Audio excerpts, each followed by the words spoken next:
খালেদা জিয়াকে ঘিরে এমন কিছু মানুষ ছিলেন যারা কোনোদিনই দলীয় পরিচয়ের আলোয় আসেননি। তারা বিএনপির রাজনৈতিক বক্তব্যের মুখ নন, তবু তাদের দিনরাত ঘুম জাগরণ, দুশ্চিন্তা, প্রার্থনা সবকিছুর কেন্দ্রবিন্দুতে ছিলেন একজন মানুষই, বেগম খালেদা জিয়া। তার সুস্থতা, অসুস্থতা, নিরাপত্তা, নিঃসঙ্গতা, কারাবাস কিংবা হাসপাতালের দীর্ঘরাত সবখানে নিঃশব্দে পাশে দাঁড়িয়েছিলেন এই মানুষগুলো। আজ সেই দায়িত্ব শেষ, কিন্তু শেষ হয়নি শূন্যতা, বরং পরিবারের বাইরে থাকা এই মানুষগুলোই সবচেয়ে বেশি একা হয়ে পড়েছেন। কারণ ২৪ ঘন্টা প্রিয় নেত্রীর সেবা করার যে কঠিন অথচ গর্বের দায়িত্ব, সেটিই ছিল তাদের জীবনের মূল পরিচয়।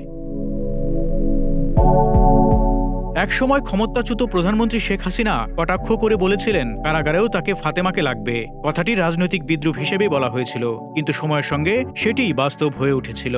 সেই ফাতেমা বেগম খালেদা জিয়ার গৃহকর্মী, শেষ দিন পর্যন্ত ছিলেন তার ছায়াসঙ্গী। এভার কেয়ার হাসপাতালে জীবনের শেষ নিঃশ্বাস পর্যন্ত তিনি খালেদা জিয়ার পাশ ছাড়েননি।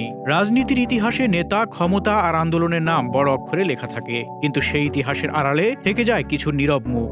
আলো নয়, ছায়ায় থেকেই যারা ইতিহাসের সাক্ষী হয়ে ওঠেন। খালেদা জিয়ার জীবনে সেই নীরব নামটি ফাতেমা বেগম। ১.৫ দশকেরও বেশি সময় ধরে গৃহকর্মীর পরিচয় ছাড়িয়ে তিনি হয়ে উঠেছিলেন নির্ভরতার এক অবিচ্ছেদ্য অংশ। কারাগারের অন্ধকার প্রকোষ্ঠ, গৃহবন্দিত্বের দীর্ঘদিন, হাসপাতালের নিঃসঙ্গ রাত কিংবা বিদেশ সফরের নীরব করিডর, সবখানেই তার উপস্থিতি ছিল নিঃশব্দ কিন্তু অপরিহার্য।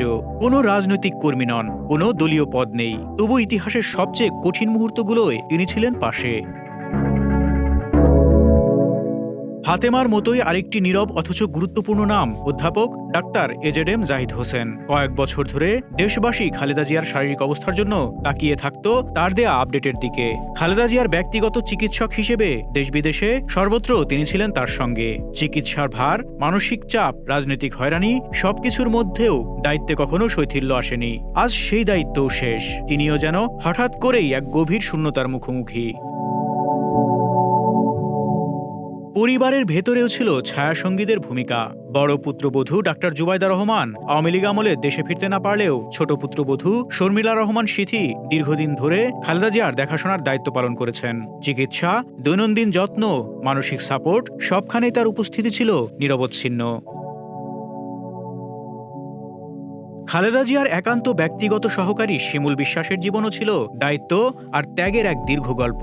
ছাত্র জীবন থেকে রাজনীতিতে সক্রিয়, শ্রমিক আন্দোলনের নেতৃত্ব, রাষ্ট্রীয় দায়িত্ব পালন, সবকিছুর মধ্যেই তিনি ছিলেন নীতির জায়গায় দৃঢ়।